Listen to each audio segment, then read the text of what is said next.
Welcome back to the Larson Show. Well, as you may know, because it's been reported broadly in the last 24 hours, as Nancy Pelosi's plane was touching down in Taipei, Taiwan, the capital city of the country of my birth. I'm an American citizen, but my parents were in the U.S. Navy, so I was born there. I have a dog in the fight and a bias in favor of Taiwan.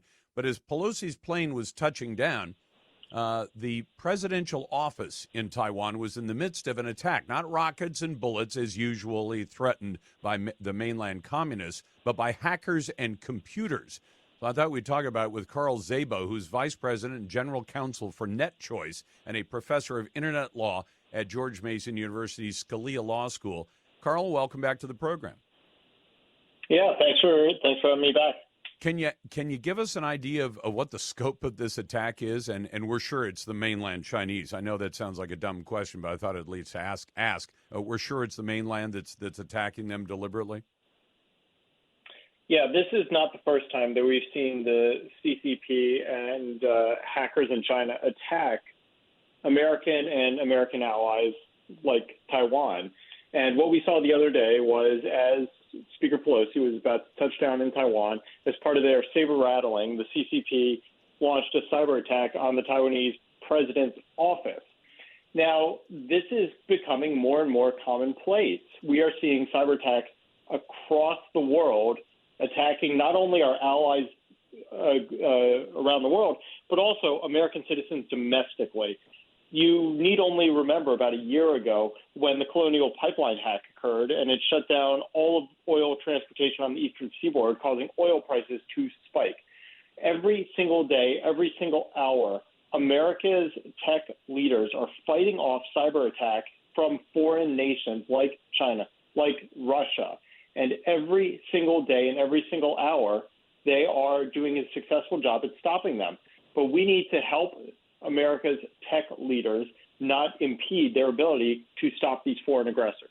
Okay, so let me guess. Is Congress getting in the way, or are they actually doing anything to get out of the way so that people who know technology — I'm convinced most members of Congress don't know technology that well — but so the tech folks can actually get the job done?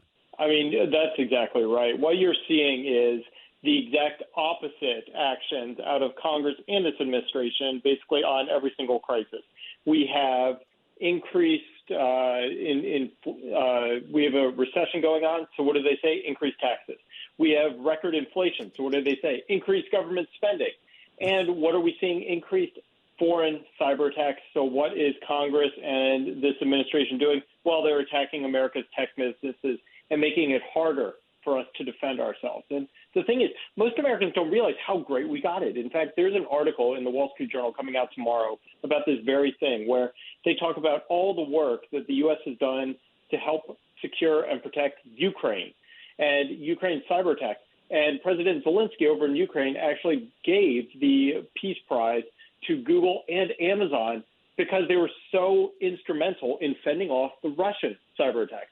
That's one of the amazing things is we don't realize how great we've got it.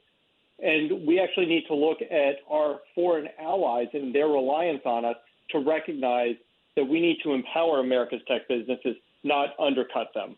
Well, and Carl, people may not realize it, but Taiwan is a huge exporter of technology. They're really, if not at the cutting edge, they manufacture a lot and they're a tiny little country. There are 23 million people on a country, an island that would fit 4 or 5 times in the state where I live. So they're a tiny postage stamp of land. They've got a huge number of people, and yet they're very productive.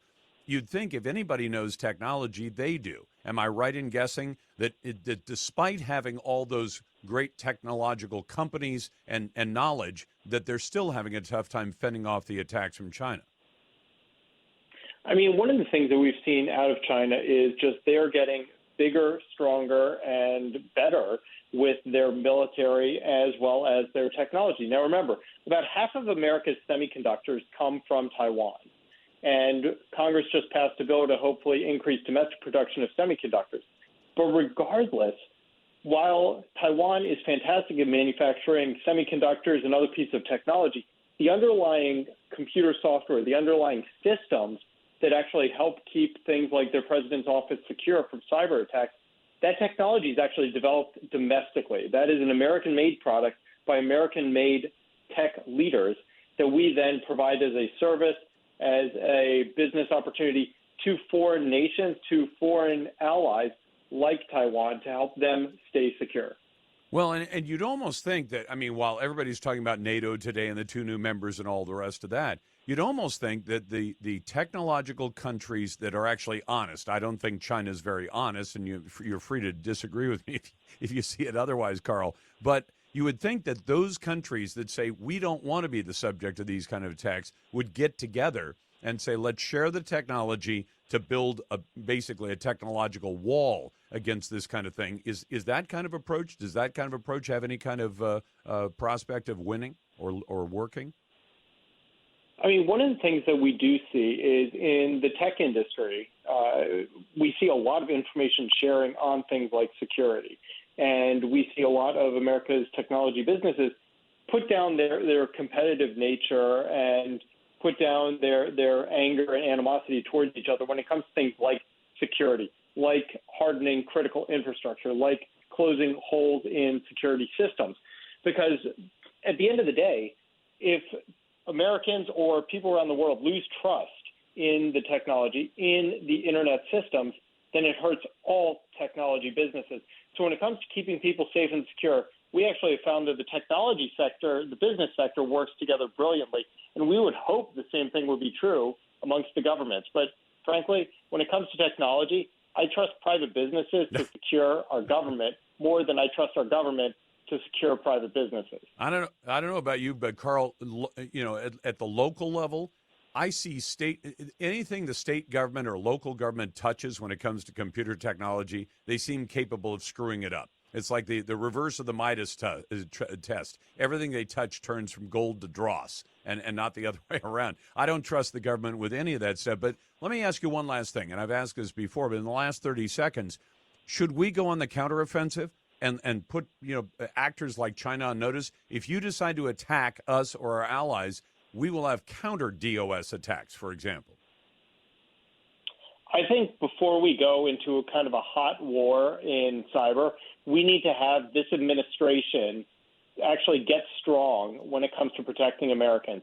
When the CCP threatens to shoot down the plane of the Speaker of the House, we need our president out there absolutely raking them over the coals.